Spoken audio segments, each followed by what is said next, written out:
Hey everybody, welcome back to the channel. Today I'm here to break down the NFL Thursday night football slate. We have the Carolina Panthers, Atlanta Falcons. It's actually a pretty good Draftkings game, probably not a great real life game. Two teams that aren't good, but what you gonna do? Got a lot of big time players with the possibility of Christian McCaffrey returning, which I don't think that's gonna happen, but the possibility is there. So we'll get into all of that. Before I do that, if you're new here, make sure to leave a like on this video, subscribe to this channel, leave a comment, turn on notification bell. All this stuff really helps me grow. Let me know who you think the top captain play in the slate is. I'll tell you who my guys are as we go through the video, but let me know who you think the top one is down in the comments below. If you want to subscribe to my Patreon, I'll put the link in the description below for that as well. Only $10 a month. You're going to get articles for every single position every week, along with every single showdown, like the main three. You're going to get my injury notes and all my top stacks and some more things over there as well. So be sure to go over there and check that out. But let's get into the video. We're going to start with the quarterbacks, Matt Ryan and Teddy Bridgewater, $10,600 and $11,000 for those quarterbacks. Look, I don't ever really like to put quarterbacks and captains because they're kind of the most expensive players on the slate. They are the they are the two most expensive if you don't include McCaffrey on the slate. So I don't usually like to go to those guys at the captain spot, and I'm probably going to continue doing that. We have the game totals 50, so there's going to be a lot of scoring, and if any one position gets like 2 touchdowns, that's not a quarterback, like for cheaper price, with more points scored, more touchdown points for like receivers or running backs score more. Those are going to be the guys who need for the optimal captain, and they're a little bit cheaper, so I usually like to go to those guys, but I want to put Matt Ryan and Teddy Bridgewater both in a ton of lineups. You got Matt Ryan going up against Carolina, where we look at a positive offense versus defensive matchup. They are not favored in this game, so they should be playing from behind, although it is a close line, like it's only like a 4 or 5 point difference, so it should be a close game, really not, a team that's really going to be playing from behind, but they are not favored in this game.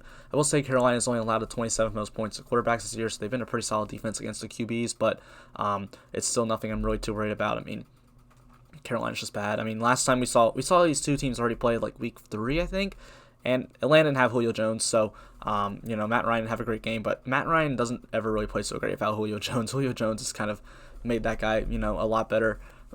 I mean, of course, he makes any quarterback better. It's Julio freaking Jones. Like, that's just what he does. So, now he does have Julio this week. He's questionable right now, but he's expected to play, so we're expecting Julio to play. So, Matt Ryan, I do like him. If I'm playing Julio Jones or Calvin Ridley or Russell Gage, I'm not playing Russell Gage, but especially Julio Jones or Calvin Ridley at a captain spot, I'm playing Matt Ryan as well. I'm going to have plenty of lineups with both quarterbacks. I think they're both really good. Teddy Bridgewater on the other side, positive offense versus defense matchup. They are favored in this game, but like I said, it should be a closer game. And Atlanta Falcons have allowed the most points in the league to quarterbacks right now. Their defense is just not good. Secondary's bad. Pass rush is bad. Everything's bad in Atlanta on that defensive side of the ball. So he should be in a really good spot. I think this is definitely a spot that Teddy Bridgewater could be good. I think Teddy Bridgewater is a good play in like season-long leagues this week if you don't have like a really great starting quarterback there. But if you're playing DFS, I don't know if I want him at the captain just because he is $10,600. He's a little bit pricey, so I don't know if that's really the spot I want to get to, but definitely do want quarterbacks in lineups in the flex play a lot. And probably gonna I always get a ton of exposure to both quarterbacks on showdown slates for the most part, so I'll probably have a ton of exposure to both these guys. I think they're both very, very good plays. Now we'll get into the running backs, where you got Todd Gurley, Brian Hill, and Mike Davis are the 3 that I'm kind of interested in today. I messed up that salary. Mike Davis is $8,800, Brian Hill's $2,200, and then Gurley's $8,400. When we go look at the offense versus defensive matchup, it's going to be positive for all 3 guys. Atlanta's not favored in this game, so Gurley and Brian Hill may not have a positive game script, but I don't think it's like a game script where we're going to be down a ton of points, where it's going to really be too big of a deal, too much of a worry, where I'm going to be like, oh God, I may not really want to play a running back here. Carolina has allowed the 5th most points to running backs in the league this year, so that's really good. They've just been a team you play running backs against pretty much every week.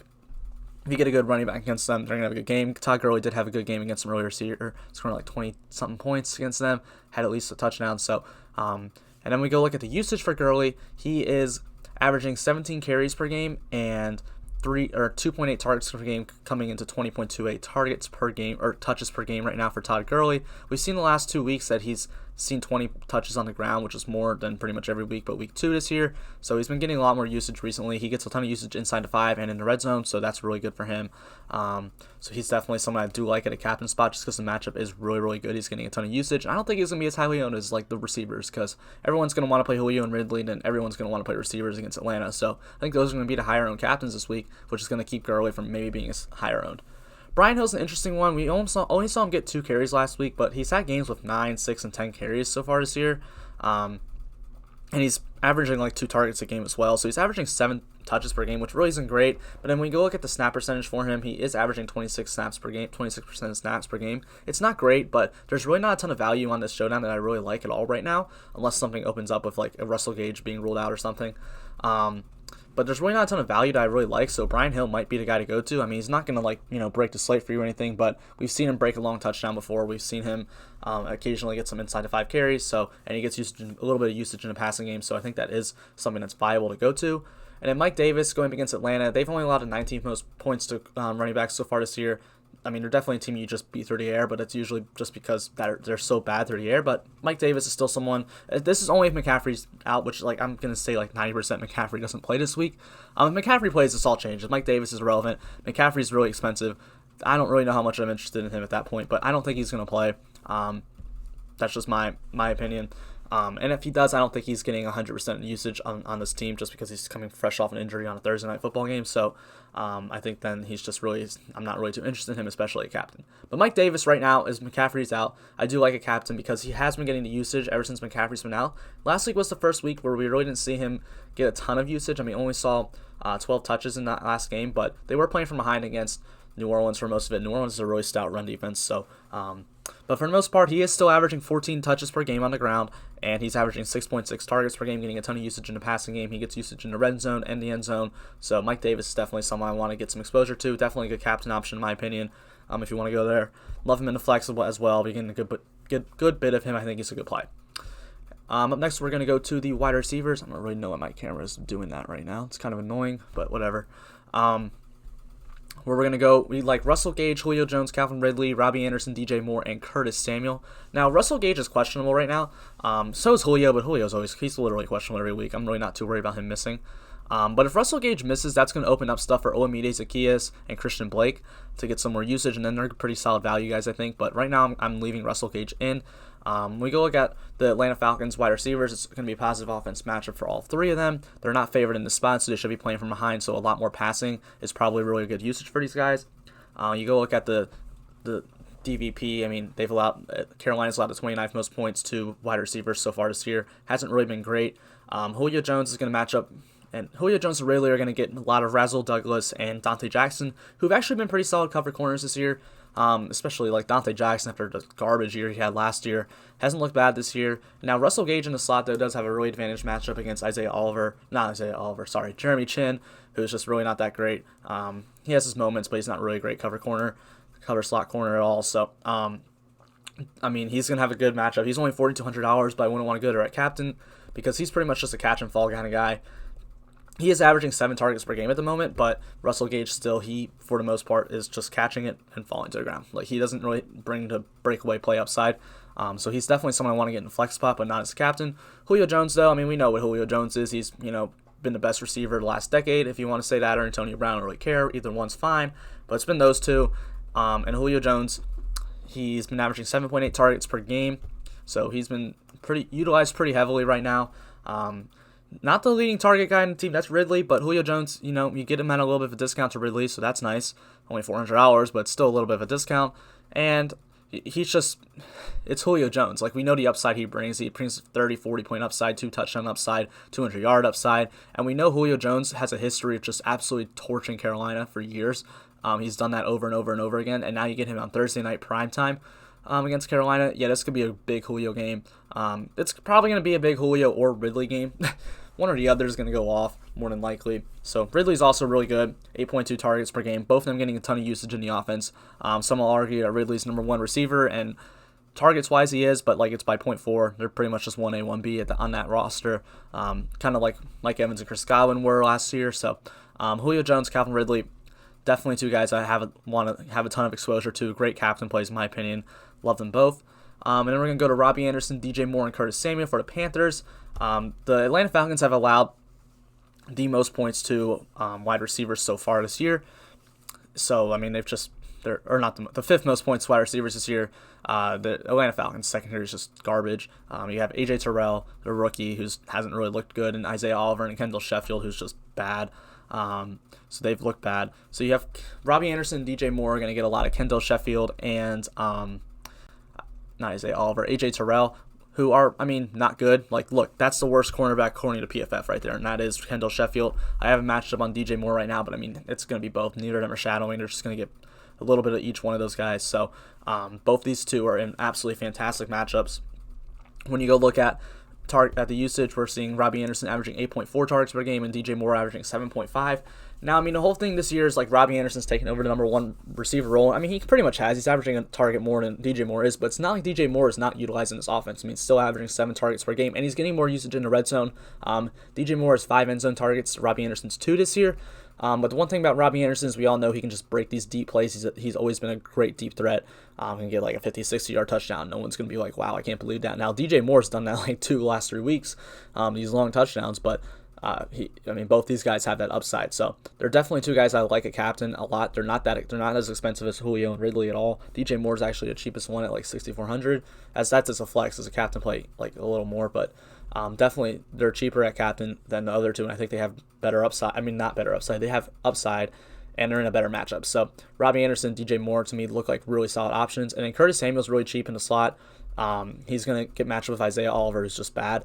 And he's been averaging 4.8 targets per game, and now he's been getting usage in the red zone. He's getting carries in the red zone, in the end zone, which is a little interesting. So he brings you that kind of upside, a little bit of rushing upside, which is surprising out of a wide receiver. But seeing more usage recently, 4, 5, and 6 targets in his last 4 games he's played. Didn't play week 6, so I think he's got pretty good usage, and definitely someone who I think brings us some upside at a pretty cheap price. And then we'll close it out with tight ends. Where we're going to start with Hayden Hurst, and we have I'm a little bit interested in Chris Manhertz. We'll get into that, and Ian Thomas. Hurst is $6,400. I think he's a good flex play. He's going to go up against the Carolina Panthers defense, where the offense versus defense matchup does look positive. They have allowed the 23rd most points to tight ends in the league at the moment, so that is that's not ideal, but still, Hayden Hurst rolling the offense, averaging 5.57 targets per game. We saw him see 7 last week. We've seen him see 8 in week 2. So Hayden Hurst definitely gets some pretty solid usage in this offense that I definitely want to attack. I think he is he's a really good play. I don't really want to go there for captain because he doesn't really bring as much upside as some of the other guys in the slate. It's just there's definitely days like if Hayden Hurst is on a different team and there wasn't Julio and Ridley and Robbie Anderson and all those guys, I think Hayden Hurst could be a fine captain play, but not when you have all these playmakers on the other side. I don't see a lot of paths to Hayden Hurst being the leading scorer on the week. So I do think he's a good play though. Chris Manhertz and Ian Thomas. Now, Manhertz is only $400. I'm probably not going to play him, but I did want to talk about him because we've seen him see usage. 2 targets in week 6. We've seen him get 1 a few times. He's out there playing. He's playing, averaging 54% of snaps, so he's on the field, but just not running a ton of routes and not getting a ton of targets. So, it's just there's not a lot of value on the slate, and if you really want to just go up top and play a ton of expensive guys, you can play Chris Manhertz and get a lot of them. He's probably not going to do a lot for you. He's pretty much going to be a touchdown or bust player, but that's what you're going for when you get that. And then Ian Thomas only $2,600, averaging 1.7 targets per game. Only seen 1 in the last 3 weeks. I don't really like this play, but there's just not a lot of value on the slate that you kind of have to find some of these cheaper guys, which is really the only reason I have Brian Hill and Ian Thomas right now in this video, because I don't think they're good plays. I'm kind of hoping Russell Gage misses because then it opens up a lot. Like Olamide, Zacchaeus, and Christian Blake are pretty cheap and are interesting plays at that point. But Ian Thomas, 2 targets week 1, and he saw 0 in week 2, but 2 week 3, 5 week 4, 1 week 5, 6, and 7. So that's a little bit concerning, but he is on the field a lot, averaging 64% of snaps. We've seen him get about 70 each of the last 3 weeks, so definitely getting utilized more. So I think Ian Thomas is a fine play at $2,600. We're going to kickers and defense. I'm not really interested in either this week. You just have a horrible defense in Atlanta, and I just don't play horrible defenses ever. Carolina's defense isn't that bad, but the totals on this game is a 50 total, and neither team has a great pass rush, and there's probably just going to be a lot of scoring and probably not a lot of defensive stuff. And then kickers, I don't usually like to play kickers in high-scoring games. Kickers are better for low-scoring games because of the lack of touchdowns. That pretty much just speaks for itself. So I'm probably not going to have any kickers in my pool this week. Probably not going to have any defenses. Just going to be playing skill players. If any, I would have kickers. A kicker over a defense in this game for sure. I don't really want any defenses at all. But that's really all I got to say on this slate. Hope you guys got a lot of good information out of it. Thank you guys so much for checking this out. Make sure to leave a like and a subscribe on the video. It takes 10 seconds of your time. Be sure to have a great rest of your week watching football. Hopefully we're going to win some money on Sunday or on Thursday or on Monday. This is going to be a big week 8. I have a feeling. So let's go, guys. Thank you for watching.